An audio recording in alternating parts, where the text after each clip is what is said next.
thing, he's remarkably supple. Because nobody's allowed him to go badly all his life.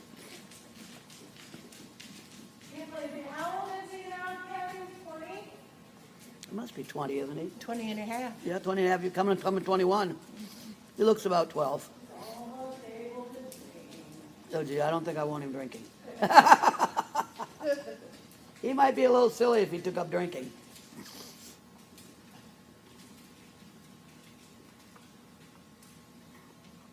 I keep forgetting this time of year, whatever their age is, it's and a half.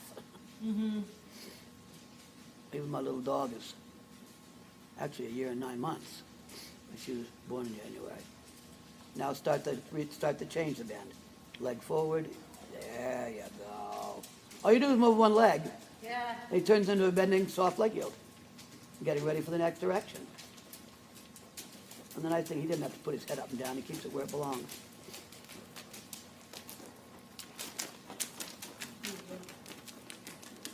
His mane looks like it's cut and ready for one of those dressage braid jobs with the big buttons.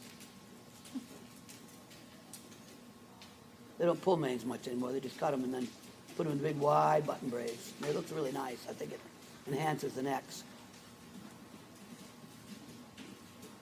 And he doesn't have to go much to the bit yet. Just let him warm up. If he wants to go long, fine. Let him just warm up a little bit. We have to respect these senior citizens. It's a fabulous piece of equipment. We don't want to hurt it.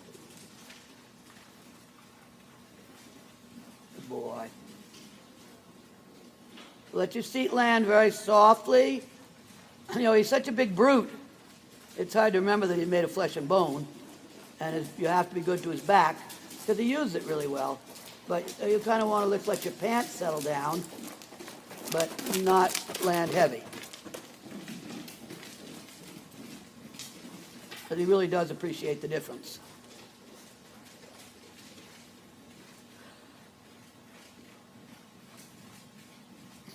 Good lad.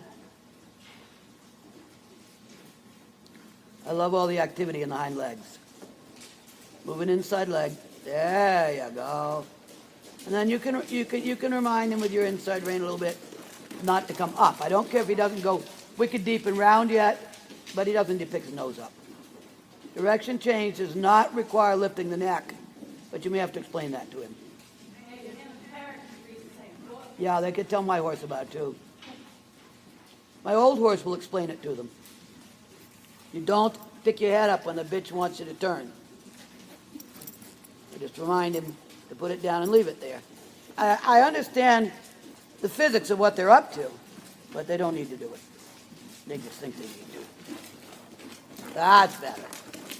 Once you remind them, they're very happy not to throw their heads up. But they start out thinking, oh yeah, I need to do that.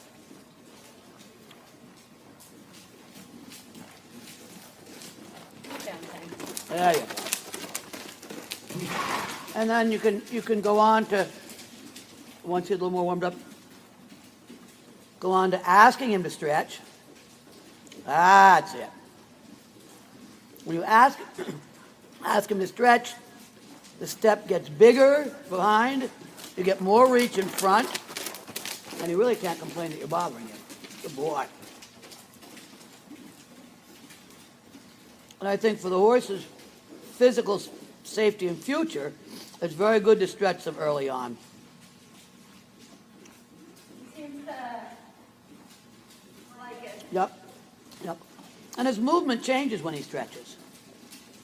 Gets way fancier. It's also a good test of balance. Can they let go of their backs and put their heads down and not go rumbling off, which they can do. You know? Also, it kind of gets me to stay balanced. Yep, both of you. You can say balance and reach.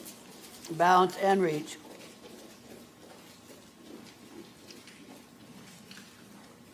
And if he gets to not wanting to do it anymore, make him stretch a couple more times and then drop it and go on to something else. With a little more energy. Go on, you. Go on, you. That's a good boy. He says, I don't want to go to the next step. That's a good boy. So he stretches really, really well, and then he goes, okay, I got that done. I'm going back to goofing off. No, you're going back to work. Good boy, good boy, good boy. Pretty fluid, eh? He could stay a little rounder. That's another time they all think they got to pick their heads up. I can't go sideways with my head down. No, you can't. Tall your body, tall, up tall, up tall, up tall. There you go. If you want him to dance, you don't get to sit with a noodle body. He needs the strength of your vertical body to send him forward. Change bend if you're changing direction. More change. He didn't catch his face first. He started to ask for the bend change, and he went, oh, let me get where she can't find me. Yeah. You've got to ask him to stay with you. Now ask him to stay with you. Down, down, down. And then change. There you go. Because you have to have the connection with the face to get him to swing his butt around to the new position. So, have somewhere to go. Yeah, you got to have a rein to go to. Give him a rein to go to. Outside rein, connect and soften. There, and he'll come to it. Good boy. He says, oh, I didn't expect to bend that much. That was good. So the good news with him is he's really steady in the bit. The bad news for the rider is you won't always notice if he needs space in the outside rein until you offer him space in the outside rein. He goes, oh, that's nice. But he's not going to whine about it. Good, good. Much bigger steps than you usually get. I like that. My posting's a little better. It helps him. I think so. Make sure your inside rein isn't much involved with leg yield because it will make them short. Drop the inside rein, see how he does. Oh, even better. And it gets rid of that little bobble. Because he's not unsound at all, but he does the rein lame shit. So if you drop the inside rein, he'll still go. Just let go of your inside rein completely. Drop it. Drop it. Yeah, better, better, better. Better. So you got more forward. You had plenty of crossover. When you drop the inside rein, you got more forward. Okay. It's very hard for the human mind to give up the inside rein. But we have to, that's a good boy. We have to remember to, so we don't end up blocking with it. Because he's really good and honest with the hind end. You say, move the rear end. He says, I already did, you fool. Good boy. He actually does more lengthening from behind than he used to. Keep your fingers slightly curled. The left hand, you're riding with your fingertips. He says, excuse me, I can't trust that. Wrist straight, fingers lightly curled. So your fingertips don't need to be a hard grip, but they should touch your palm so that he can feel that it's a soft clamp driving him. Over here. Yep, better. Better. Ah. And he stretched into you, eh? Yeah. Yep. That was pretty good. So he actually opened the neck into the lengthening. He thought to get on his forehand and thought better of it. But he opened his neck into you. And that's what we want. And that's why you need to ride with your hand, that soft but closed clamp on the rein. Let him take your arm, because he will. Woo, woo, woo, woo, woo. That's crappy. It was really good, and then he went, oh, that's work to hold that. He walked away, and you had to tell him, don't do that. That's not his favorite activity. Whoa. Now don't move. Better. It's better because this time he straightened everything up when he landed instead of going, uh-oh, I made a crummy halt. That's the boy. And particularly because of the size of him, you need to practice halts regularly to make sure he hasn't gotten on his forehand. Because it's hard to see when he does it. You have to check he isn't faking you. Good boy. Isn't that nice? Think about jumping off the outside leg. Whatever he does right, I always want more. There you go. Feel the difference? It's not going any faster, but now he's rocking and rolling. Because he can do the merry-go-round horse, get round and go up and down, or he can jump. Good. Ooh.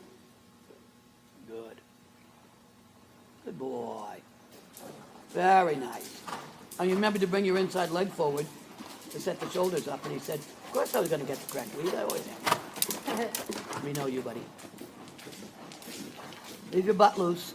Your butt and your thighs loose. No gripping with the thighs. If you grip with your thighs, he says you're stopping him. You can grip with your thighs when you want to stop. But not otherwise, because then he says, how can I go? Good boy. It's nice with your hands curled. Now, no kinky wrists. Because if your wrist's kinked, he goes, hey man, there's a lock. He's way more sensitive than he lets on. Nice. You got jump, huh? I like it. Get off the inside rein if you're leg yielding. Better. It got freer when you let go of it. It's instinct to push him over, it doesn't work. Because the inside rein stops the inside hind. And if you're leg yielding, you're trying to kick the inside hind under and then your rein stops it. And then he goes, you know what? Doesn't work for me. Was that an authorized transition? Yeah. I sure didn't see it. Pretty good. It looked like you fell out of it.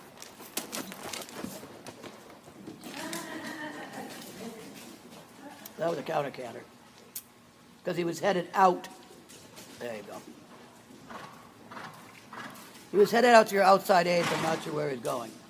I think it was kind of half a... So if he's going to make a transition, I should see you sit up, close your legs, and push him into it. That one he fell out of. There, much better. Is that better? Much better.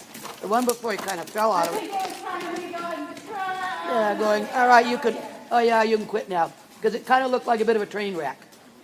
It's a big train when it wrecks. But that's just how sensitive he is. If you go off duty, he's like, okay, now I don't like your leg jammed forward. There you go. If you go off duty, he goes, oh, fine, I'll go off duty too. So think about your inside rein. Use it as much as you need, but give it a break here and there. There. It gets rounder and jumpier. He's always good. The point is to make him better. Good lad. You feel how much roll there is in that? He's really moving your seat. And that's what you're good, boy. Let go of the inside rein.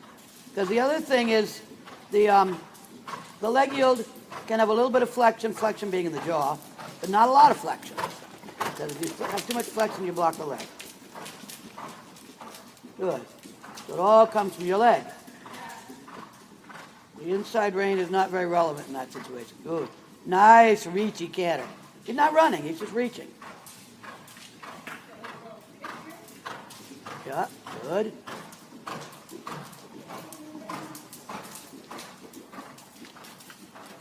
Yeah, he's a little bit haunches in right there. I don't know if you asked for it, but you got it. It was kind of nice, but I didn't look like it was authorized. What it was is when he came back, he couldn't quite figure what to do with the power he'd built up. So instead of sitting on it, he just let it go sideways. And the thing with this horse is haunches in is really easy for him. There, good, good. So when he comes back, you have to make sure you have all his parts.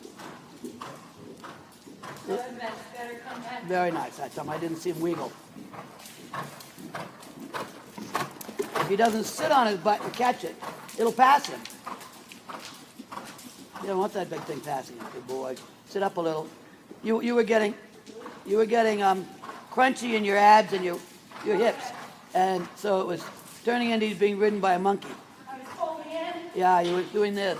and floating. Yep. He says, I don't got to dance for that. Yeah, full, good boy. Up your body, up your body. So you have to open in the hip angle. You tend to close it. It's got to open this way. You tend to come a little bit forward and then close. He says, I don't do that. So when you're going to stop, make yourself tall. I don't know how many times, 100, make yourself tall. Open the front. Hey, you got a nice flying change. You didn't expect it, but you got it. I don't know how many millions of times in my years with him, Dr. Van Schaik said, make yourself tall. And then he'd say, how come you're the only one that knows what I mean when I say that?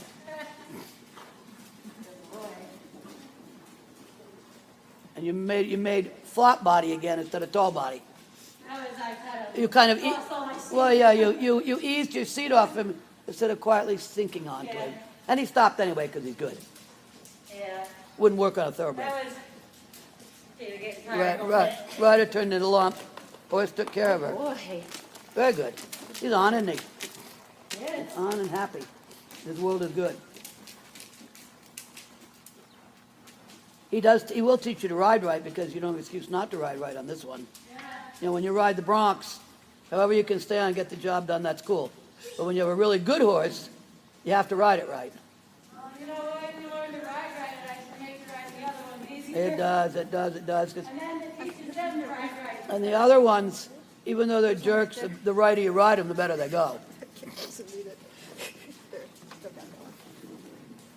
Since when do you get to be a citizen, Fang, huh? Since Sue got destroyed. Well, yeah, right. He's not missing Sue. No, nobody is. This one's raised the cat. Sue, is this Fang or is this Fan? No, this isn't Fang, this is the one This that's is- for. This is Fan, right? Or whatever she calls him. This is the flat one. Oh, okay. Yeah, the one that whatever her name is, Dina says belongs to her. That's this one. I noticed she didn't take it home and keep it in her house. No, that didn't. So how can it be hers? That's what I said, well, if you name it, you keep it. If you name it and you want it to be yours, take it home. And Although also you can put your name on its vet bills. but he has pretty well fit into the community. Yeah. He's quite I sweet. think there's a nice, it's Fang and him and Dad and Sprinkles. That's it. That's a nice crew. And what became of the dreadful Peanut? Dad He did. just dropped dead. Really? I think that maybe he got in a scrape with another cat or Yeah. dog or raccoon or some cat. We found him out in the front yard dead, but underneath him there was claw marks. Yeah, it sounds Part like. of his ear was cut. So I think he had a fight. There's a few chunks of hair. I bet he lost a fight and got some damaged parts that didn't work anymore. Yeah, that's like. You know, He- even if he got in a scrape with a raccoon or something, you know. And raccoons will do you in. Yeah. Margie and John Cox's Irish Terrier, of all the tough things, nearly got done in by a raccoon. It broke his jaw. Oh, And then the next thing, this dog is a dummy. So, they spent $4,000 at University of Florida Vet School, got the dog repaired. 2 years later, John looked out the door. They have a koi pond, all the Japanese fish in it. He looked out the door just in time to see the water moccasin, they're trying to catch the koi, bite his dog. So into the car they go, the 45-minute mad rush to the vet school for $5,000. They saved him again. So it wasn't but 2 years after that he saw the coral snake bite it. Back to the vet school, another $5,000. They saved the damn thing again. This is now a $20,000 shithead Irish Terrier. He's a real punk. He wins terrier races, but he can't stop scrapping with things. And he's lucky John keeps catching him or he'd be dead. Because I don't know why you have a koi pond in your yard when you live next to a big lake. Because it's inviting the water moccasins to come move in. It's a lake that it's the last place to dry up in the area. Water moccasins thought hunting koi was a nice job. And little dog would do. And apparently otters, we have big otters in Florida. And they're sort of the only natural enemy of the water moccasin. You say otters? Yeah, otter. You know, the little river otter where I live is just a little thing. This is a big thing. And there was a thing in the paper a couple years ago. One knocked an old black guy down. I want to say in Jacksonville, was going to dismantle him until somebody came along. It was an old black guy, old man, but able to walk the streets and go for his paper and stuff. An otter jumped him and knocked him down, was going to eat him. I just always think of, the cute little Yeah, things. yeah, right. Well, apparently these are big. The zoo. Yeah, Yeah. and then Wilson was a couple years ago. We had too much rain, and we had big puddles everywhere. And you stay out of the big puddles in the forest because that's where the water moccasins live. And he was halfway down a huge, huge puddle, and saw a very bad-natured water moccasin at the other end, who was in a really bad humor with his mouth open, and he turned around and went the other way. And then when he came around to the backside of that pond, coming the other way, there was an otter. Probably the water moccasin was ugly about the otter and not about Wilson. But he didn't go try to bother either one of them. No, this is in Black Gothie Forest. No, the only poisonous snakes we have in Vermont are way up in the northwest corner. I was gonna say, that doesn't sound. No, they're rattlers, and they're really, really secretive. They don't want to see anybody. Yeah, And so those are the only bad snakes we have. there's a few rattlers in Iowa, but they stay, Yeah, it's like out in the sandhills where Pat's horse comes from, yeah. at Cooksey Ranch. They have 100 broodmares, and there's this one hill in their 52 square miles where the rattlesnakes live. And the mothers take their children out to the hill and teach them never to go there by pounding on them. The mother horses. They teach their children never to go to that hill. Because it always has beautiful grass on it, because nobody goes there. And that's where the rattlesnakes live. And so they train their children. I've watched them do it. They train their children not, I know. They're such natural horses. They train them not to go there.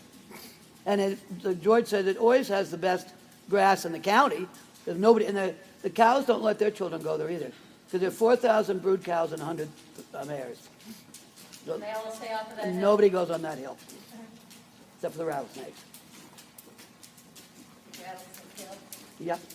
And it's this huge piece of the sand hills with no trees. Because I called one time, I wanted a horse that I'd seen. I called and said, I'm sending the trucker for that stick horse. He said, well, Robin, he said, give me a couple days. That the last two the trucker arrived for, we found them dead. Because the lightning had hit them. Because the sand hills are so bare of trees that when there's a storm, the horse is the highest thing and it gets hit. He said, last two the trucker came here for, there wasn't a live horse to sell him. Yeah, well, no, well, yeah, it wasn't a rattlesnake, it was lightning. But let me go make sure that big stick horse is still out there. He said, haven't seen him all year, but he's on the backside of 52 square miles. So if the geldings don't hang with the mares, the geldings hang in another pack. He goes and checks the mares, but not the geldings. He was alive. He just got put down at age 30 last year. He lived in Vermont all his life, or from 6 on. So what else you been working on? The turn on the forehand, and Good. we'll do a little bit of that. Turn on the forehand is excellent for reminding them of response to the leg. Whoop. There you go. That's a turn on the haunches. Well, we've been working on this. That wasn't bad. It could have had a little more sweep of the front legs around. It was a little bit tentative. It kind of went instead of swing, step, and that's better. Ideal if they keep a little motion in the hind end like that. That was actually a body exercise. That had the same leg swing of leg yield, and the hind feet stayed in motion. A lot of people that don't know any better don't like the turn of the forehand, the turn of the haunches, because they say it's not a forward activity. Well, if all feet keep moving, it is a forward activity. If you stop dead and clunk around, it's not. But if it's used correctly, it's a very forward activity and a very good balance activity. And a lot of it makes suppleness. That's it. The same as we want with Merrick, the bend from the outside hind comes up into the shoulder. Ooh, good.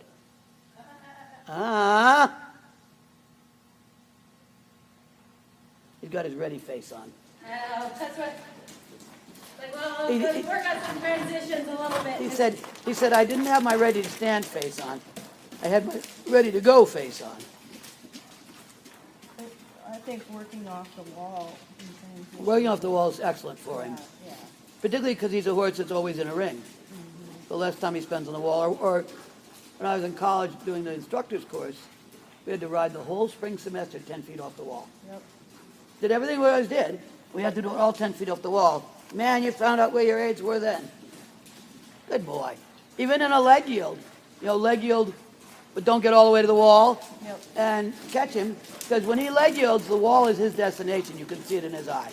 So go to the quarter line. And then Go to the- straight. Now straight. It's not straight, that's haunches in. It was a very nice haunches in, but it wasn't. Yeah, I got that one. Maybe you're a wise ass. It was a very nice haunches in. But go to the quarter line and then go straight. Or from the rail leg yield to the center line and go straight. Then you know you have control over not just the beast, but his brain. Because this is the mind that never thinks. Never stops thinking. Always thinking. Yeah. You also can do leg yield off the wall. That's it. Not quite so jolly with that one, is he? He was like, what? You can leg yield off the wall. You can also leg yield on the diagonal with the face at the wall and the butt. That's better. There, the legs went. See it? Very nice. So that gives your leg yield more latitude, more lateralness, more reach. So you can leg yield anywhere you want to. That's it. Very good. You can also do it head to the wall. So he's like 3/4 of the way off the wall. Just his head going along the wall and a body leg yielding down the rail, which is where we start a lot of them. So put his head on the wall and leg yield him off your left leg. Off your left leg with his head on the wall. Left leg, more angle. He should be like this. Head on the wall, diagonally coming down the wall. So you come here. Like I'm gonna, okay. So now go, have him head to the wall. Yeah, left leg. There. There you go. Look at the quality of leg yield that gives you. And it's a straight leg yield, eh? Yep. Yeah. That's a true leg yield. Because Mr. Snaky Pants couldn't figure out where to put his body except straight. So that's yeah, good. Sit up, sit back, lightly, come on. Left leg. Ah, there we go. That's a harder leg yield. We actually use it to teach the babies, but for the rubber duckies like this one, it's a harder leg yield because he truly has to control it. Because he says, oh, leg yield, schmiggly, I can do that all day. But when he has to do the head to the wall one, it really made a difference in the quality. Because the good news is he's rubbery and the bad news is he's rubbery. He says, you want rubber, I'll give you rubber, goddamn you. Good boy. Yep, more angle. There. More right leg. Kick. Get off the reins a little bit. Let his body come off the wall more. So it's still more angle. Okay. It's So more. It's not. Keep the left rein a little more. Keep his body off the rail more. There. Now easy with the rein. There you go. Now that's a quality leg yield. Yeah. Very good. And the cool thing is, as you know, sometimes our lateral work is limited by their inability to get the outside leg out. When they do that one, he throws his outside leg. Go on. Easy on the rein. Easy on the rein. Let the wall hold him. Sit back. There, better. And when you sit back, your leg comes back. You open here and your belly button comes forward. Now put your right leg back and leg yield. There you go. Keep going. Tap. Yeah, see how big he takes a step out? So the ones that can't learn to step out, which is another exercise, learn it this way. And that's one of the best step outs I've seen. Woo. Hey, nobody said piaf. Good boy. Those were super leg yields. Yeah, I can actually feel like we're putting that. And you could feel that outside leg fire out, so you get a whole new range of motion. And you don't have to do anything with your reins because the wall's got him. Yeah. But here, when I had you turn before you got to the corner, you could always get it. Well, If you let him go to the corner, he'll go, oh, did you want shoulder in? No, I didn't want shoulder in. Well, and here, like when I turned before I got to the corner, he's like, oh, I got this. Yeah, they said, I'm on this. And then, the step with the outside leg is like, oh, wow. And it makes much better quality turns and much more stifle activity, more development, more training of the body. In his case, more keeping the body supple. And he hasn't figured out the way out of that one because bending your shoulders doesn't work. You know, the leg yield is a straight activity, but Mr. Slick here, he's figured out, make a little yield here, a little yield there. But that one, he's like, all right, so I'm straight, I'm going sideways.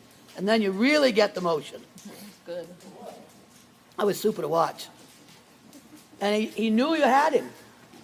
He said, the dizzy bitch got me in a cave. I think it also kind of interested his brain. It got his brain, and it was something new. and it solidified your aids.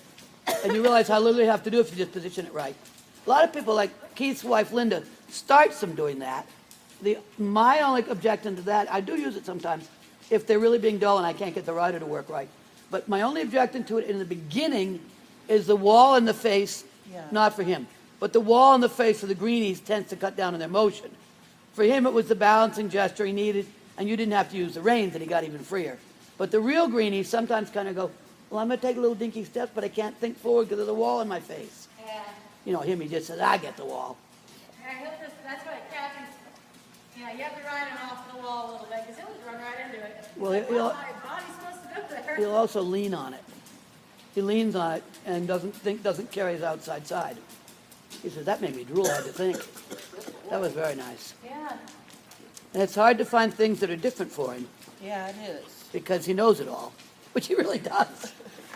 But it also gives you the feeling of a true leg yield that is not a bendy thing, it's a straight thing. Yeah. And you know, dressage is the horse, imitating the horse at play. No horse plays at leg yield. That's not, that's,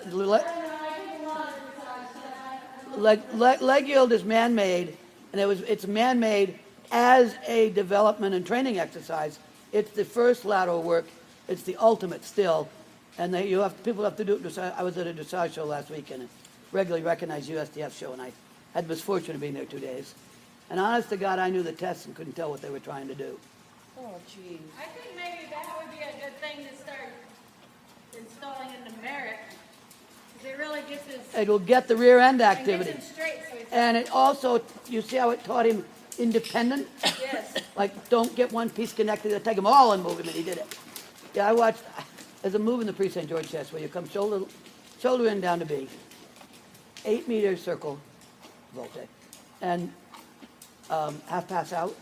I know the test, like the back of my hand, because I have 2 students who do it. I couldn't tell what any of those people thought they were doing. Because the thing coming down to B was not recognizable as shoulder in. And when you're making an 8-meter circle, it's basically a half pass, because you've got to keep turning as much of the body.